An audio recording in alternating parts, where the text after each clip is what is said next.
One night, an unbelievable 3,000 wild boars were killed. Under the cover of darkness, they rushed into the fields, destroying everything in their path, turning the countryside into a battlefield. This is not a hunt, but a battle of life and death between humans and dangerous, out-of-control wildlife.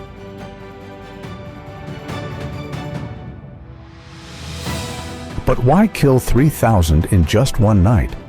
The answer lies in the terrifying numbers. $2.5 billion in damage each year, threatening the entire American agriculture. This is not just a fight against an invasive wild animal, but a fight to protect the economy, protect the lives of millions of farmers, and preserve the balance of the country's natural ecosystem. Go discover 3,000 wild hogs. Killed in one night, how farmers fight America's $2.5 billion pig problem.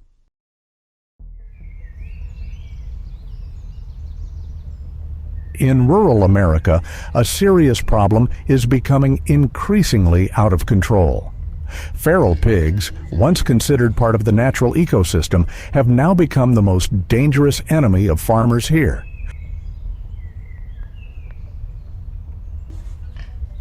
The peaceful fields were turned into battlefields. The pigs broke into the fields, destroyed the crops, tore down fences, and plowed up the land, leaving behind mud, broken trees, and bare earth. Farms that once fed entire families were now desolate.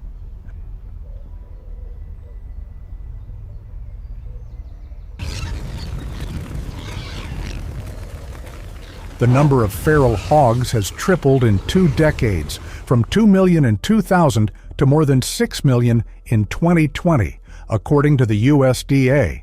The damage amounts to billions of dollars each year, not only economically, but also environmentally, as feral hogs strip soil of nutrients, destroy crops, and threaten native species.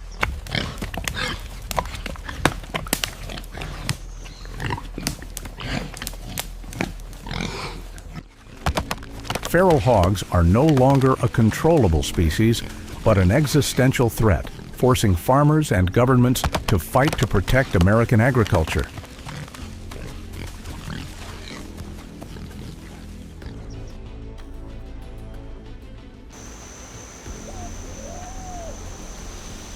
Faced with the feral hog disaster, American farmers have taken extreme measures to protect their crops and livelihoods. From simple traps to heavy weapons, every option has been tested in the fight to the death, with no easy options.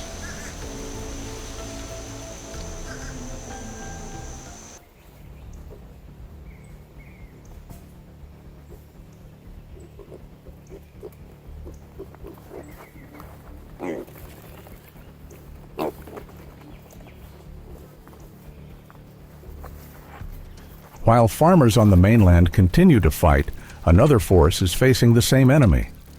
In areas like Louisiana and Florida, feral pigs are not only raiding crops, but are also destroying fish cages and eating feed from aquaculture farms.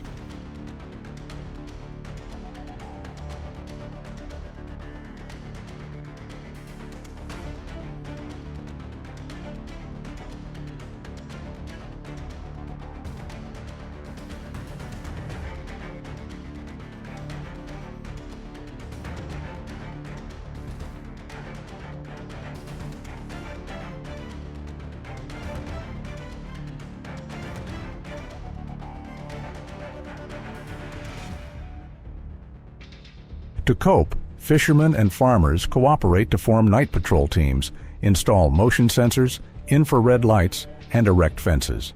In some areas, they use motorboats and sonar equipment to chase away wild boars.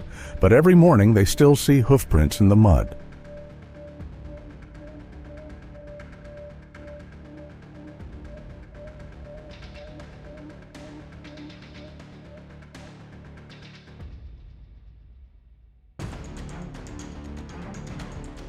Some farmers said frankly, "We have no other choice. Wild boars have destroyed everything. We must act now." Many deployed traps, drones, and weapons to reduce the damage.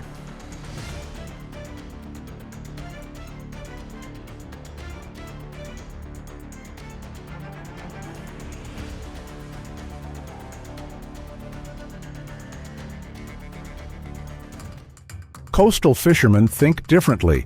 They use wild boar as a commercial product, selling pork to restaurants. However, not everyone agrees with this strategy. Some worry that the use of weapons could push wild boar to the brink of extinction.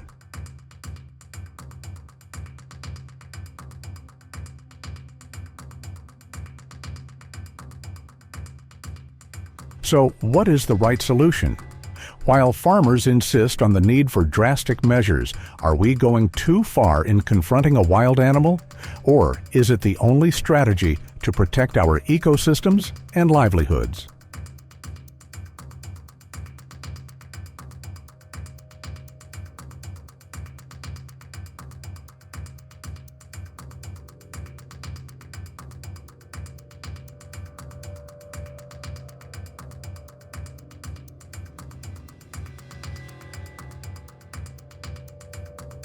Every year, wild boars cause up to $2.5 billion in damage, destroying crops, destroying agricultural fields, and threatening natural ecosystems.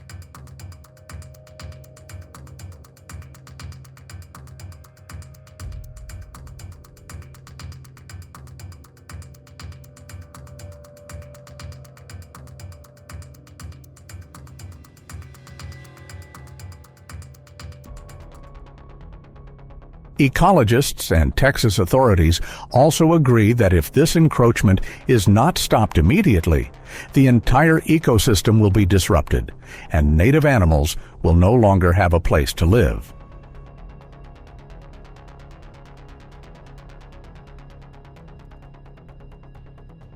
However, conservationists believe that it is humans who are causing the wild boar to become a threat, through introduction, commercial hunting, and habitat change.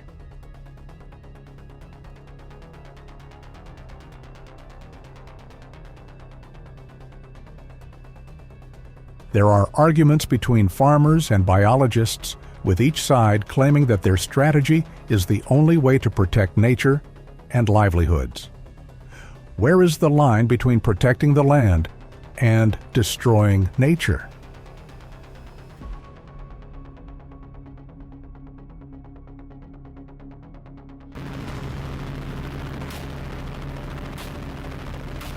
Besides, another aspect of wild boars attracts human attention. From being crop destroyers, they have also become a valuable food source.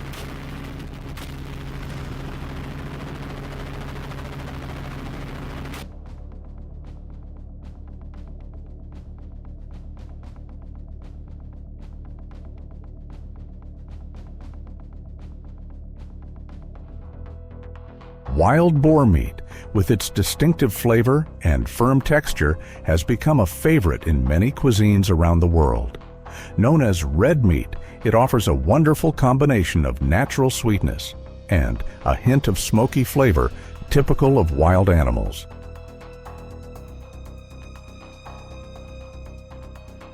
Wild boars live in a natural environment and eat freely, making their meat moderately fatty but extremely rich, completely different from industrially raised pork.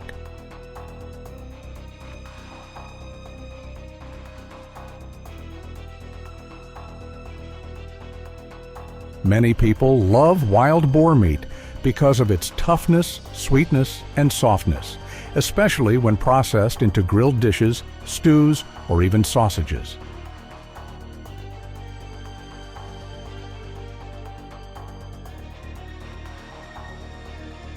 While wild boar meat is becoming increasingly popular in high-end restaurants, it highlights the contradiction between using them as a food source and protecting natural ecosystems.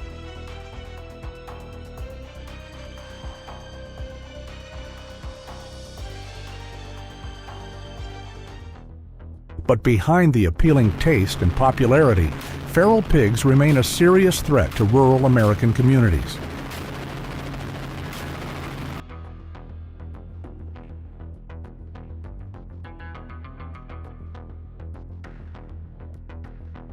The feral hog disaster is not only an ecological problem, but also a serious economic crisis for American farmers. Each year, losses from feral hogs amount to millions of dollars as herds destroy crops, damage infrastructure, and reduce agricultural productivity.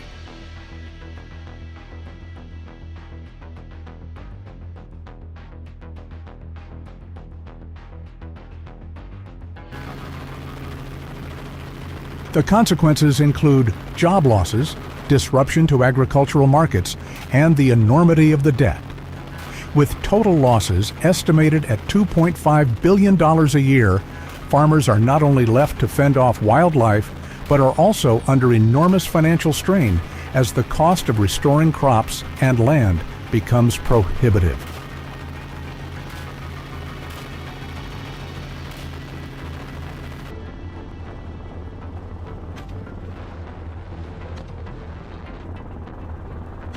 Faced with this situation, they cannot rely on temporary measures alone. Sustainable and long-term strategies are needed to protect land, maintain agricultural productivity, and ensure livelihoods for families.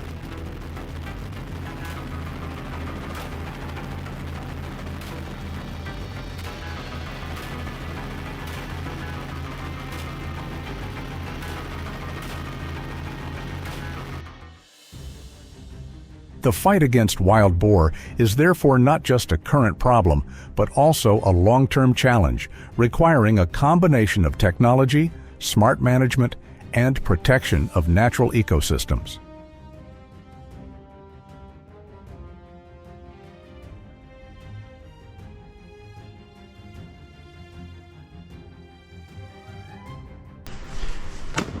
The war now goes beyond destruction and aims to build sustainable strategies to protect land and ecological balance.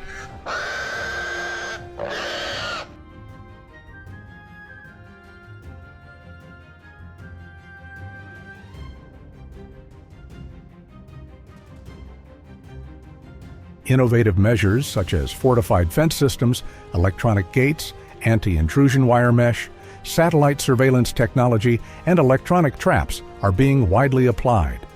At the same time, research on the biology and crops of boar resistance opens up the hope of controlling them with more natural methods.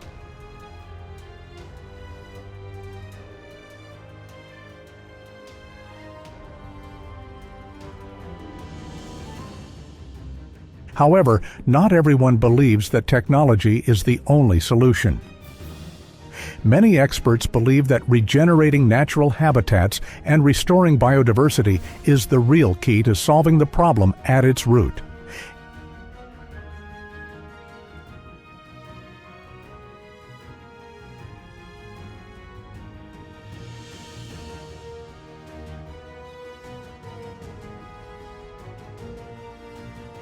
Yet, the divide remains between faith in technological progress and the desire to return to nature. Are modern innovations powerful enough to stop a species that has spread out of control, or are they just a temporary measure in a never-ending battle?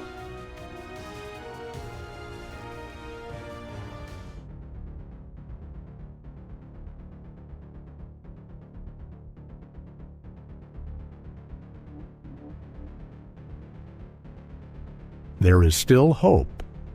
Once devastated lands are slowly coming back to life, farmers are starting to harvest crops again, and the hope of a future free of wild boar is rekindling.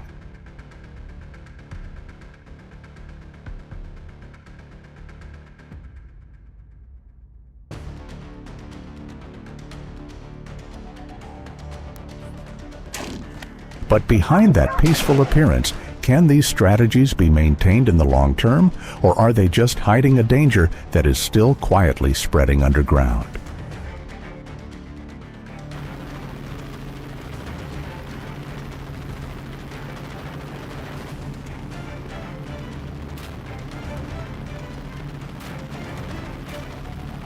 The final question remains unanswered.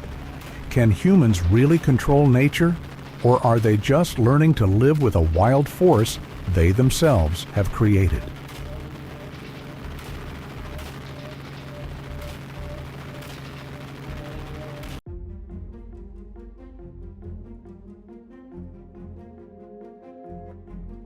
The war between humans and wild boars continues, and there is no easy solution. Can we protect our crops without destroying nature completely?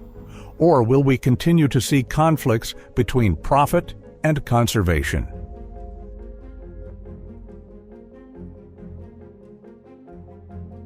This story is certainly not over yet, but you can continue to follow us and explore these hot issues.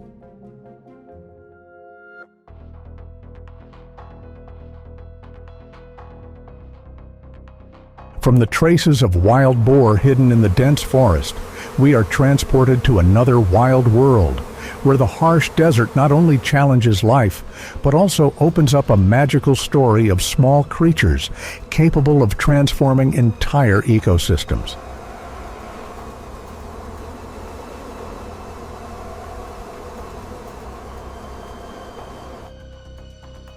Nevada's soil is so alkaline that plants can barely survive. Crops fail repeatedly, putting a strain on farmers accustomed to the extreme heat. Alfalfa, a staple seed crop, is particularly hard to grow in these conditions.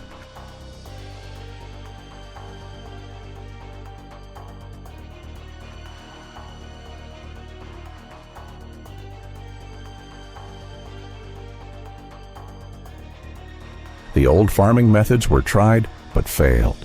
The yield of seeds was severely reduced, leaving many farmers in despair. And then, in that moment of despair, the idea of releasing honeybees into the desert arose as a last resort.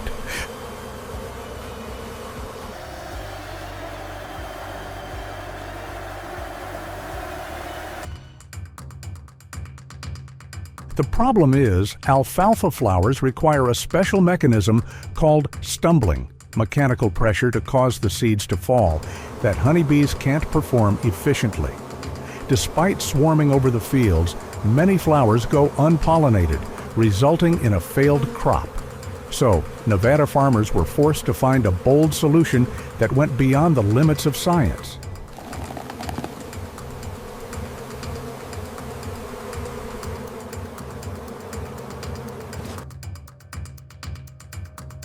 And then they came across the alkali bee, Nomia melanderi, native bees that can live in alkaline and semi-arid soils. Unlike honeybees, alkaline bees do not nest in trees or wood, but live underground, even in the middle of dry, salty soil that we think cannot support life.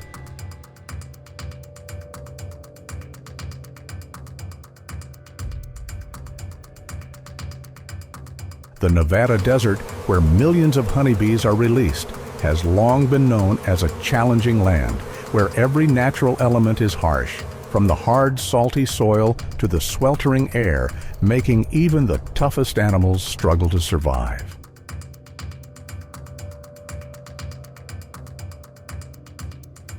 During the day, temperatures can exceed 50 degrees Celsius, and the sunlight burns everything.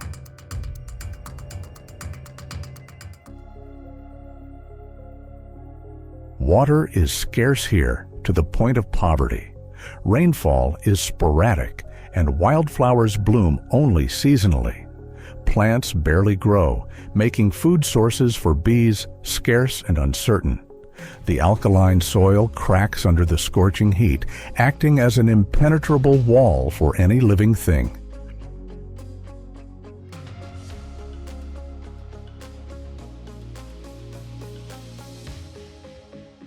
In such harsh conditions, the fact that the wasp not only survives, but also builds nests and continues to thrive on this dead land is truly a miracle of nature, when other creatures cannot overcome the dryness and harshness of the desert. At first, many people laughed at this idea, thinking that millions of bees would quickly die. Such ridicule only made this project seem like a crazy experiment that could never succeed.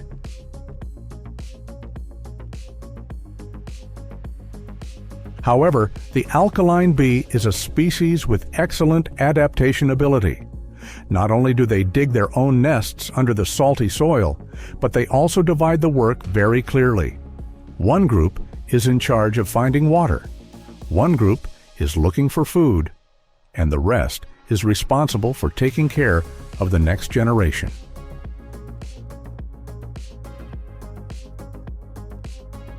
Gradually, the alfalfa bees began to influence the environment in a very effective way. They pollinated alfalfa flowers by tripping, causing the seeds to fall off, giving a new crop the opportunity to grow. This process not only helps the alfalfa flowers, but also encourages other insects to participate in the ecological cycle, making the quiet desert more alive than ever. An experiment that was once considered meaningless has now created a miraculous ecological chain reaction, making people surprised.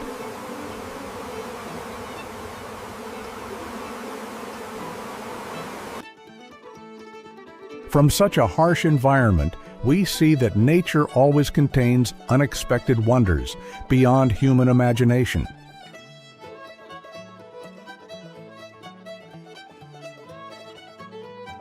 A seemingly simple act, releasing millions of bees into the desert, can lead to surprising results, proving that small creatures, when placed in the right place, can completely change ecosystems.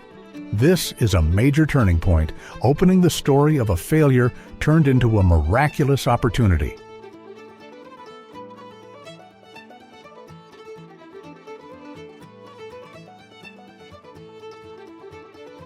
After just 1 month, what was once a mockery has now become a major surprise. The alkaline bees have not only survived, but have also performed their pollination duties brilliantly. Alfalfa flowers, which are not good pollinators for honeybees, are now enabled to stumble thanks to the alkaline bees' natural actions. The result was a huge increase in seed production, far exceeding all expectations. This proved that the alkali bee was indeed the perfect pollinator, miraculously making the desert fertile. The transformation didn't stop with the trees. The desert ecosystem began to flourish. New insects appeared, more flowers bloomed, and the air suddenly became full of life. The once barren desert seemed to come alive, a clear testament to the power of nature when properly nurtured.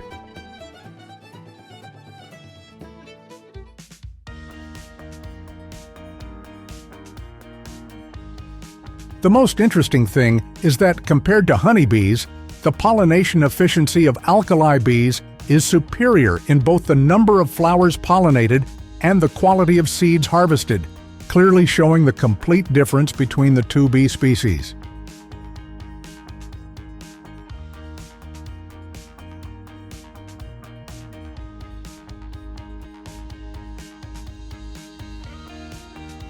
In carefully prepared beds, alfalfa seed yields can reach 1,850 pounds per acre, nearly triple the 600 to 800 pounds previously produced by honeybees.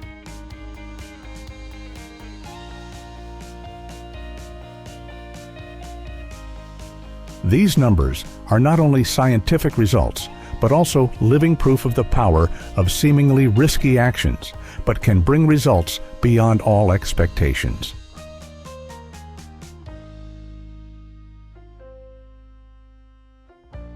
This unexpected outcome has changed the way the farming community, scientists, and even those who once scoffed at it view Nevada. An experiment that was considered absurd has produced incredible scientific and economic achievements, bumper crops, superior seeds, and a groundbreaking ecological economic model.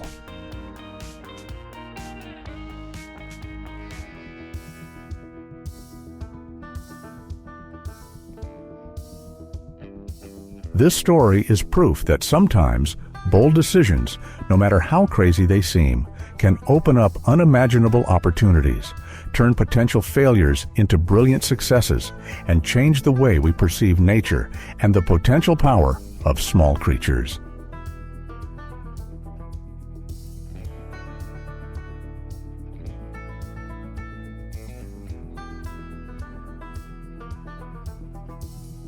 While the Nevada alkali bee experiment has produced remarkable results, the road to success has not been easy.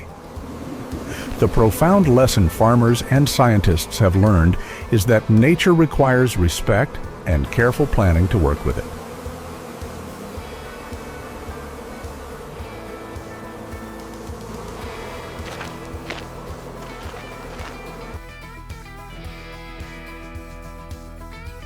Not all bold decisions can be successful, and successful regeneration in Nevada requires very detailed calculations of factors such as soil alkalinity, moisture levels, bee population management, and precise timing of bee release. A small mistake can cause a colony to fail, a crop to be lost, or even an ecosystem to be disrupted.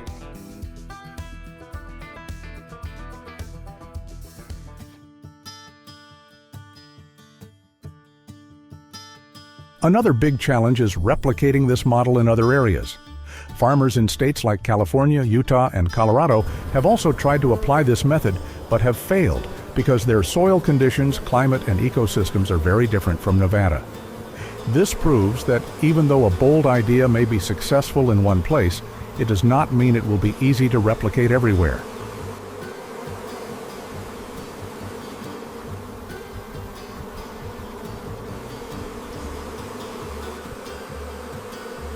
Nevada's story also opens up a big question about how we interact with nature. Can leveraging native bees as seed producers maintain the long-term balance of the ecosystem, or are we risking encroaching on its natural rhythms?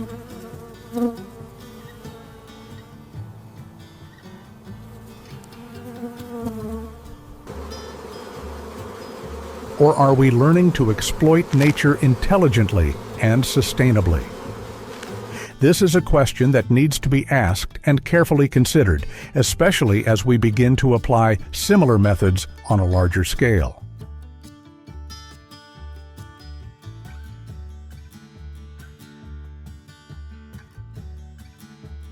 The lesson from Nevada's success is that sometimes risky decisions can open up great opportunities, and seemingly unreasonable actions can bring unexpected ecological, economic, and educational benefits.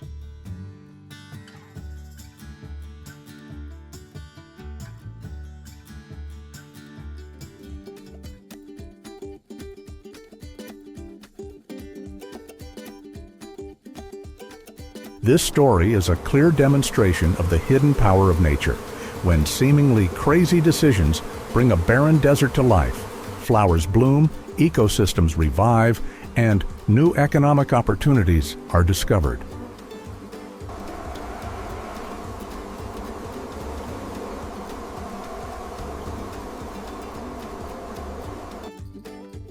The lesson of the Nevada story is, great risks can lead to incredible opportunities. But to get there, we need patience, understanding, and respect for nature. Sometimes, mining properly can create miracles that no one expected.